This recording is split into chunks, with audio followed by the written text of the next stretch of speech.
வங்கக்கடலில் உருவாக உள்ள காற்றழுத்த தாழ்வு பகுதியால் நாளை கனமழைக்கு வாய்ப்புள்ளதாக வானிலை ஆய்வு மையம் தெரிவித்துள்ளது.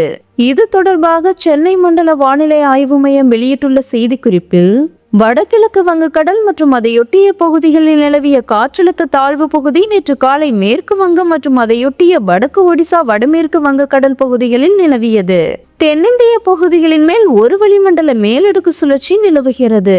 நாளை மத்திய கிழக்கு மற்றும் அதையொட்டிய வடக்கு வங்கக்கடல் பகுதிகளில் காற்றழுத்த தாழ்வு பகுதி உருவாகக்கூடும்.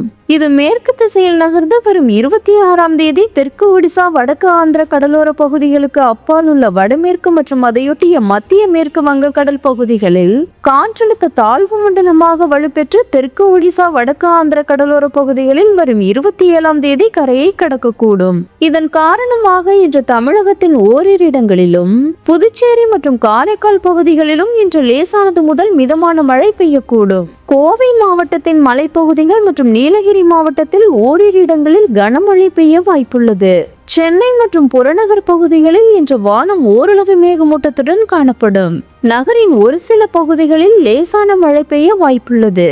அதிகபட்ச வெப்பநிலை 95 டிகிரி செல்சியஸ் ஆகவும் குறைந்தபட்ச வெப்பநிலை 80.6 டிகிரி செல்சியஸ் அளவிலும் இருக்கும். தென் தமிழக கடலோர பகுதிகள், வட தமிழக கடலோர பகுதிகளுக்கு அப்பால் உள்ள தென்மேற்கு வங்கக்கடல் பகுதிகள், மன்னார் வளைகுடா மற்றும் அதனையொட்டிய குமரிக்கடல் பகுதிகளில் இன்றும் நாளையும் சூறாவளி காற்று 40 முதல் 50 கிலோமீட்டர் வேகத்திலும் இடையிடையே 60 கிலோமீட்டர் வேகத்திலும் வீசக்கூடும் என்பதால் மீனவர்கள் கடலுக்கு செல்ல வேண்டாம் என எச்சரிக்கை விடுக்கப்பட்டுள்ளது.